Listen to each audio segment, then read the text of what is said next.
2026-এর বিধানসভা নির্বাচনকে সামনে রেখে সাতগাছিয়া বিধানসভা কেন্দ্র থেকে মমতা ব্যানার্জির পরিবারের তাদের থেকেই একজন প্রার্থী হচ্ছে বলে আমরা পরিবার সূত্রে খবর পাচ্ছি যে মমতা ব্যানার্জির ভাই কার্তিক ব্যানার্জি তাকে সাতগাছিয়া বিধানসভা কেন্দ্রে প্রার্থী করছে বা তৃণমূল কংগ্রেস।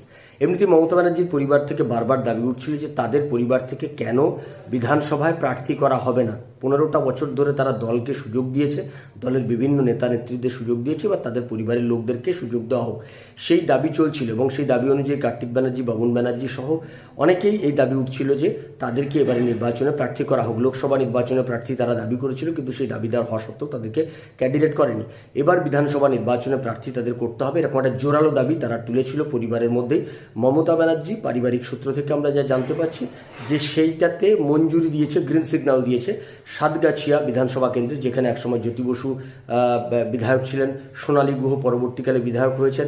সেই সাতগাছিয়া কেন্দ্র থেকে কার্তিক ব্যানার্জিকে তৃণমূল কংগ্রেস প্রার্থী করবে, এরকম একটা খবর চলে এসছে। অর্থাৎ আমরা যা খবর পাচ্ছি যে সাতগাছিয়া বিধানসভা কেন্দ্র থেকে কার্তিক ব্যানার্জি তৃণমূল কংগ্রেসের হয়ে প্রতিদ্বন্দ্বিতা করে, ফলে কার্তিক ব্যানার্জি নতুন তৃণমূল কংগ্রেসের ক্যান্ডিডেট। এবার দেখা যায় বাবুন ব্যানার্জি, মমতা ব্যানার্জির আরেক ভাই, তাকে কোথা থেকে দেয়। আমরা যা খবর পাচ্ছি যে বাবুন ব্যানার্জির জন্য একটা জায়গা নির্ধারিত করছে মমতা ব্যানার্জি, তার দলের মধ্যে আলোচনা করেছে বাবুন ব্যানার্জিকে কোন জায়গা থেকে ক্যান্ডিডেট করা হবে, সেটা নিয়েও একটা আলোচনা চলছে। সেটা জানার জন্য হয়তো আমাদের আর কিছুদিন অপেক্ষা করতে হবে।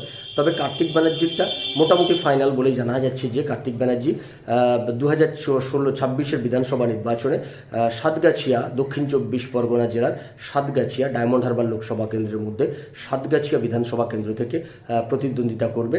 সেক্ষেত্রে নতুন বিধায়ক হিসাবে কার্তিক ব্যানার্জি লড়াই করার জন্য প্রস্তুত হচ্ছে এবং আমরা যা জানতে পারছি কার্তিক ব্যানার্জি আর কিছুদিনের মধ্যেই সাতগাছিয়া অঞ্চলে তিনি চলে যাবেন। সেখানে বিভিন্ন দলের নেতাদের সঙ্গে তিনি এক প্রস্তাব বৈঠক করে নেবেন। 26-এর বিধানসভার প্রস্তুতি তিনি শুরু করে দেবেন ওখানে দাঁড়িয়ে। আর ওইখানে ওই অঞ্চলগুলোতে বিভিন্ন জায়গায় তাদের দলের যে সংগঠন আছে সেই সংগঠনটা কেমন আছে, দলের নেতা কর্মী তাদের সকলের সঙ্গে তিনি এক প্রস্তাব কথা বলে নিতে চাইছেন। পুজোর আগেই তিনি প্রথম রাউন্ডের কাজ সেরে ফেলতে চাইছেন বলে সূত্রের মারফত খবর পাওয়া যাচ্ছে।